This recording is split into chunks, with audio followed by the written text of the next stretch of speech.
अस्सलाम वालेकुम, मैं हूं आपका एस्ट्रोलॉजर सलीम समी। खुशामदीद सियासत और नजूम के ऊपर।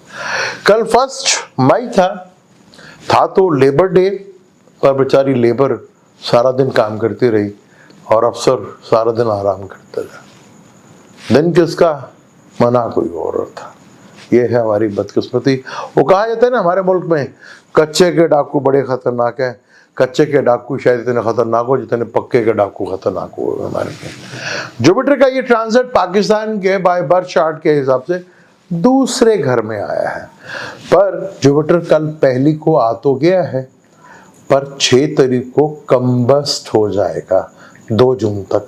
तो होशियार रहें, जो स्टॉक मार्केट खेलते हैं उनके लिए थोड़ा वार्म रहने की ज़रूरत है, क्योंकि गोल्ड से रिलेटेड मार्केट में कुछ मंदी ऊपर नीचे हो सकता है, कहीं आपको ऊपर नीचे ना कर दें। तो बहुत केयरफुल होगी जो स्टॉक मार्केट में और गोल्ड में करते हैं, क्योंकि मार्केट में काफ़ी उछाल और काफ़ी गिरावट देखने को गोल्ड से रिलेटेड मिल सकती है। ये टाइम जुपिटर क्योंकि कम्बस्ट रहेगा 2 जून तक रहेगा। अभी आया है क्योंकि सन के साथ है, तो सन भी टॉरस में है, ये कम्बस्ट की सूरत हाल बन गई है।